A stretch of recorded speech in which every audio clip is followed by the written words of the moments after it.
السلام علیکم ملګرو. عمران خان د پاره سپریم کورټ نه یو ډیر غټ ریلیف راغلی دی. د حکومت پنجاب یو ډیر اهم درخواست اسلام آباد سپریم کورټ ریجیکټ کړی دی، مسترد کړی دی. ډیټیل سره په خبره کو. بل خبردار راغلی چې اسلام آباد های کورټ کې جج د عمران خان د خور نه په یو خبره باندې پټ شو، پس خبره باندې باغې باندې هم تفصیلا خبره کو. هغه نه علاوه سبب توهین عدالت درخواستونو باندې سماعت هم کیږي. دا غي سب اپډیټس دی باغې باندې هم تفصیلا خبره کو. بل د کې پی کې څومره هم پارټیان دی را یو ځای شوی دی، یو مشترکه کانفرنس کړی دی. دغه کانفرنس نه پس هغه سو خبرې د حکومت مخله، د وفاق حکومت مخله او د کې پی کې حکومت مخله د منرل بل حواله سره خلې کم مادیات بل کې پی کې سملای تراغله دي. پاغه باندې کې پی کې چې څومره هم پارټیان دی په مشترکه یو کانفرنس کړی دی. دا غي خبرو نه چور د سره هم په دې ویډیو کې شریک کوم. ټول اړوند په عمران خان باندې خبره کو چې سپریم کورټ نه عمران خان ته کم غټ ریلیف راغله دي.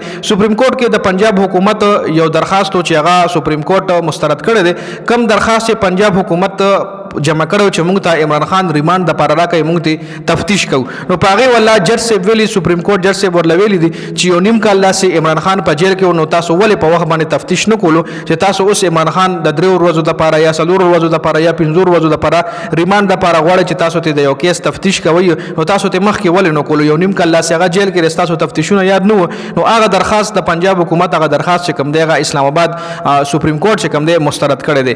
بل عمران خان خور چې کوم دا هغه یو درخواست لیکلو توهین عدالت درخواست د عمران خان د خوریانو ملاقات عمران خان سره نه کېدو د عدالت د حکم باوجود هم نو هغه توهین عدالت درخواست لیکلو جج ته یوړو چې جج ته لاړو نو جج ته التا پټ شو جی. نو هغه نه پس بیا کله علي خان بهر وروته نو هغه انټرویو چې کله ورکوله صحافي ته تاسو کو چې جج در نه پټ شو یا ولې پټ شو.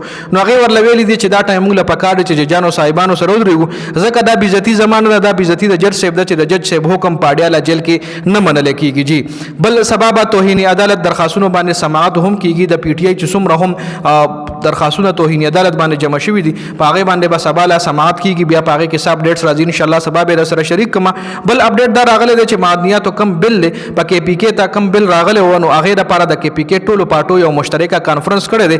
د ټولو پارټو مشترکه سنوکات پیش کړی دي چې هغه نوکات سدي پاغه باندې تفصیلا خبره کوي. کډو باندې نقطه دا ده چې منرل بل موږ مکمل مسترد کو د ټولو پارټیانو مشترکه یو کانفرنس کړی. ټولو پارټیانو رايوځي شوی دي منرل بل حواله سره او یو خپل ډیمانډونه جوړ کړي حکومت ته ویلي دي.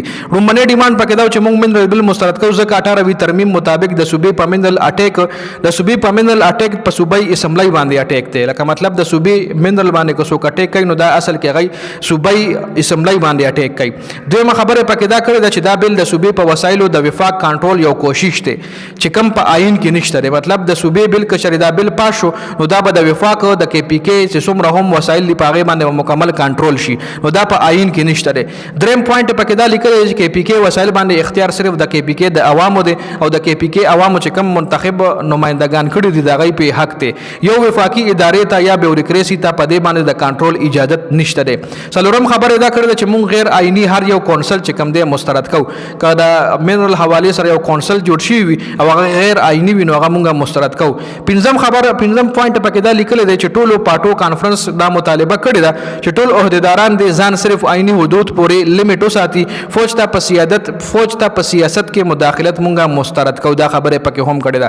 بل پکې دا هم ویلي چې ټولو پارټو کانفرنس کې دا مطالبه هم کړی دا چې د پاک فوج تحت څومره هم کمرشل کاروبارونه دي کوم روزګارونه دي نو یا څومره هم اساسي دي هغه د عوام ته اوخول شي او فوج ته پکار دي چې داسې قسم سرګرمونه ځان وساتي او خپل آئینی کار باندې توجه وساتي. دا چې دغه څومره هم پارټیان رايوځي شي په کې پی کې چې کم کانفرنس کړی دی آی کې دا ټول پوینټس چې کم دي د کې پی کې او وفاق ته مخامخ اخو دي. اوس د حواله سره تاسو سره لري کمنټ کې خپل رائے موږ سره ضرور شریک کړئ.